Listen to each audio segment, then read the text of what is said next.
Yes, greetings family. This is Ross David Roots. I had to come to one of my spots, as we would say, to speak on this particular topic. The topic is, what is your spiritual microbiome? I'm out here in nature. You can't see it, but right below me there is a pond, water area. I have a bee which is buzzing on the side. Bumblebee, those are the big ones. I have the birds which you might be able to hear around me. Several different bird songs.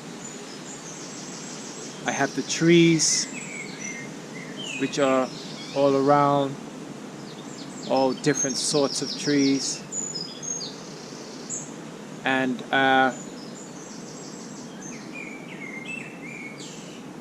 of course the things we cannot see, the small insects, and obviously the trillions and trillions of bacteria, viruses, fungi, protists, which are single-celled organisms that will be in the water, that will be in the damp areas. There's so much living things in this forest where I am now. And I often come here in the mornings. And in the morning in particular, what we call the morning chorus is very loud. It's very loud, and you have lots of birds which come in the morning to give their song. And on one of my walks in the morning, as I walked silently through the forest, as silently as possible, it made me think about what is our internal environment like? What is your microbiome like on your cycles? Just as in the forest, you have the nocturnal cycle and the diurnal cycle, so meaning the night and the day. And each one of these periods is signified by a different range of events. So for example, as I said, in the morning in the forest, you will hear the birds come out and sing in the morning in particular. So they're rising with the sun and they make lots of sounds for whatever their particular reasons are. We could only surmise. But there are other events because the temperature also goes up in the morning as well. So with the temperature going up as the sun comes out, the moisture levels in the forest, in the floor, in the air, the atmosphere, through the canopy, all of those things will change. The oxygen levels will change because the trees then start to photosynthesize and give off oxygen. So all of that will be quite different than the night cycle, in which the birds will be silent. Some of them, you have the nocturnal predators will come out, like the foxes and other rodents, things like that. There are a few night birds that forage at night, and the temperature obviously will drop. The oxygen levels will change because the trees will not be photosynthesizing anymore, but they'll still be respiring. So this cycle of life that takes place in nature, with the forest being a good example, is very instructive, because you need to ask yourself, we need to ask ourselves, what is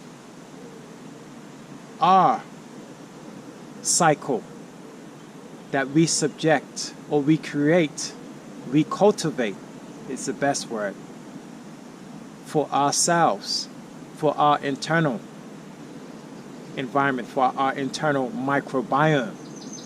Within our human body, on the surface, the skin, the inside, from our mouth all the way down to our rectum, all through the intestines, the digestive tract, through the blood channels, the arteries and the veins, through the interstitial spaces between the cells and the lymphatic system. There's living organisms between and existing in all of those areas.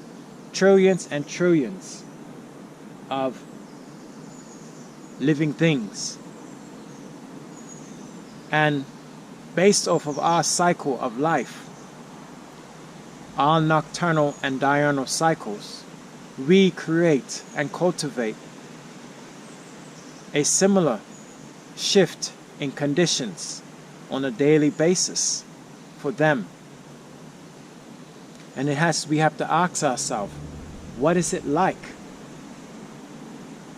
What is the environment like that we are cultivating inside? And on the outside, but inside in particular, for our microbiome.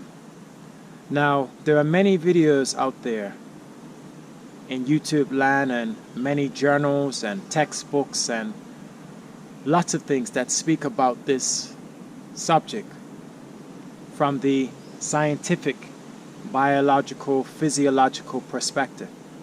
But I want us to consider and think about it more deeply from not just the physiological perspective, not just the bioelectric perspective, but also the spiritual perspective. When you walk in a forest and you're walking amongst the trees, amongst the birds, the bees, the insects, the wind,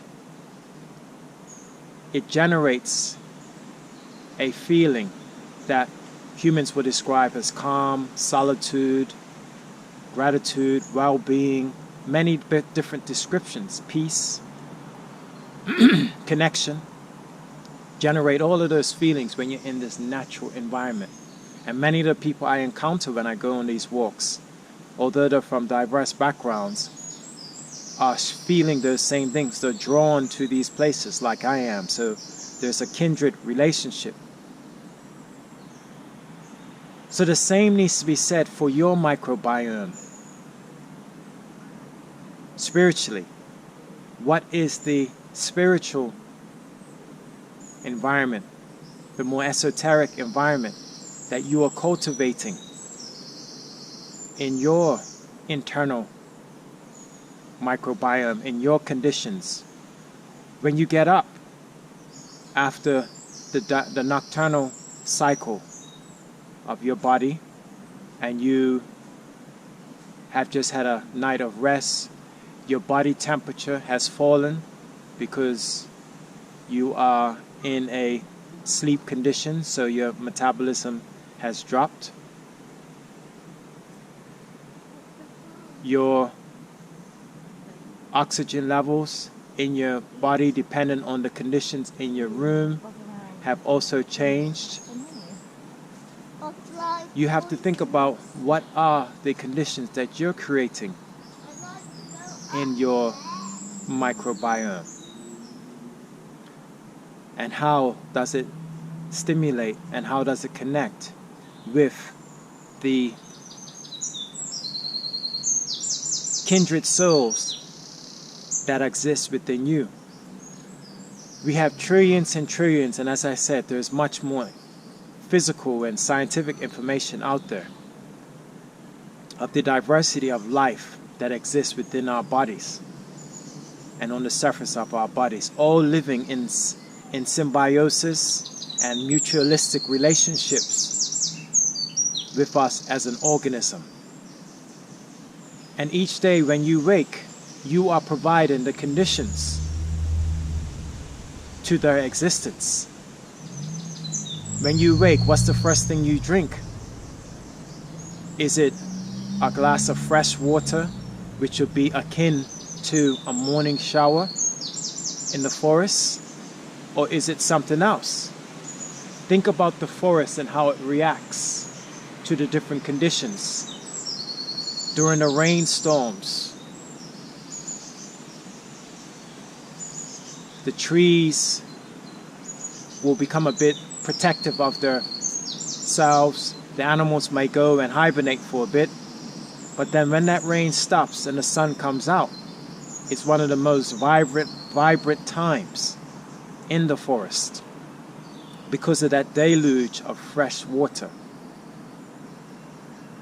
During a storm, very windy storm, all of the dead leaves and the weak aspects of the trees fall off.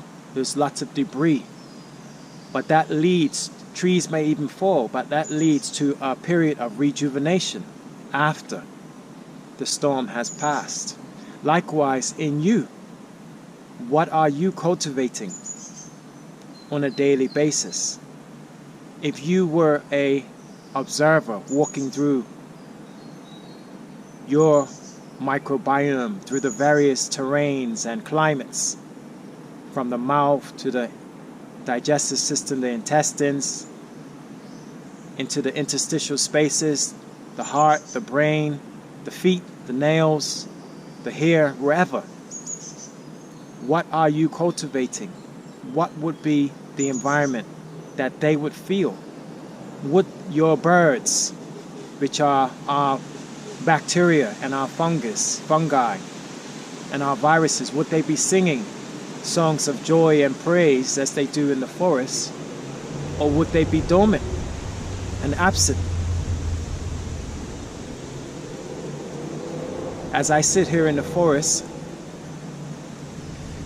I can hear aspects of human life, like cars and bikes, and they actually sound like noise. Whereas I hear the wind, and it sounds like it's a part of the environment. What makes one noise and what makes one a part of the environment? Well, it's the impact. Even when you come into the forest, you'll see people that are destructive compared to constructive.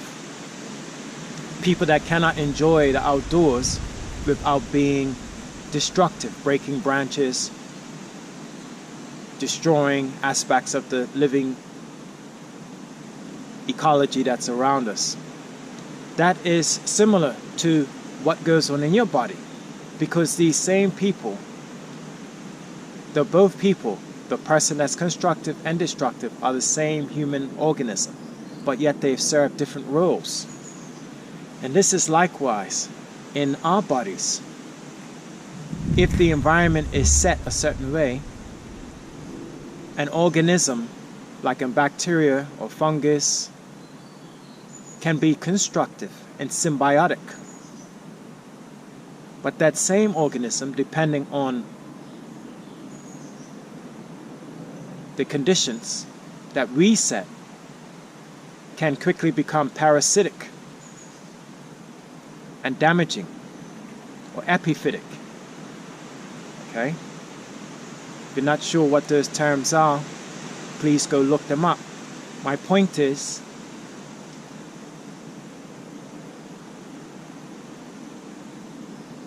we need to consider what is the conditions, what are the conditions that we create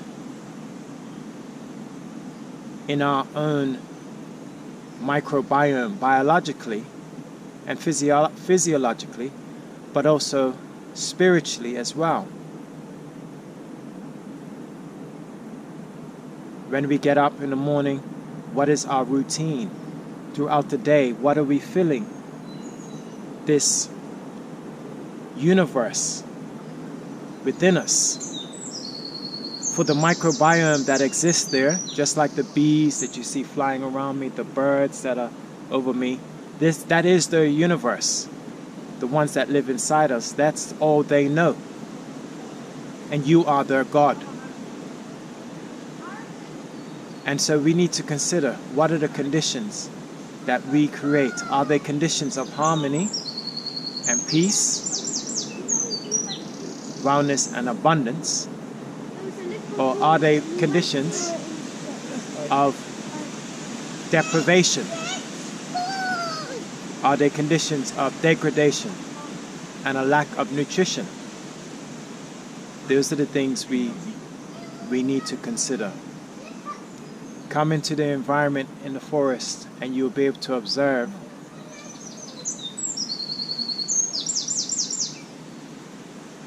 the cycles of nature. Nature has an answer for everything.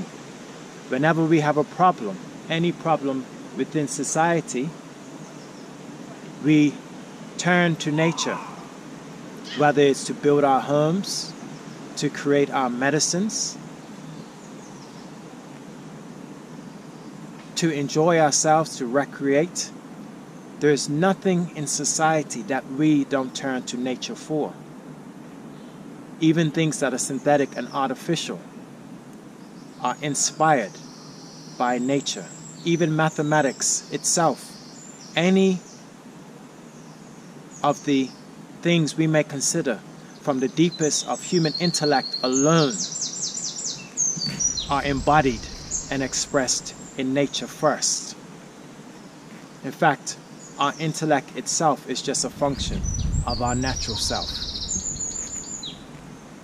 So this is just a meditation and a reasoning to those people who can receive this message, to consider what are the conditions that you are creating internally through your actions. And just as I'm being rewarded by sitting here and seeing an abundance of life, including human life, as you saw me wave to someone just now who was a little child who was fascinated by what I was doing, talking to a camera in the trees. That is the beauty of the symbiotic relationships that can be created. Whereas if my actions and my spirit were different, I would receive a different reaction from my co-kin.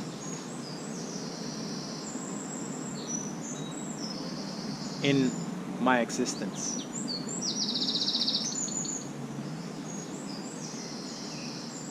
If you don't spend time in nature, I suggest you go out and receive the healing aspects of all that it has to offer.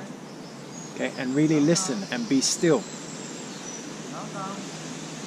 Go out early in the morning, go out in the evening, and compare the differences between what you might observe at different times of the day. And really get in tune with those things that haven't changed. When we look at our human cities, they have evolved over time. So what we see now in 2020 at the making of this video would have been different than what we saw in 1900, which would have been different than what we saw in 1500, in so-called 0 AD, in so-called 5000 BC and 10,000 BC. From a human perspective, our society and our inventions have changed, but nature hasn't changed. Where I am now probably will look very similar if I was here 1,000 years ago or 10,000 years ago. In these climatic conditions where I am, if I was in a tropical condition, the same will go for those tropical conditions. So when you spend time in nature, you're time traveling back to what existence originally looked and felt like. And that's the same thing we can do for our biome inside. By making our biome as natural as possible, we create the conditions that are like our ancient ancestors also had within. My name is David Roots, aka Living Roots, and I give thanks for you listening to this message. Peace and love.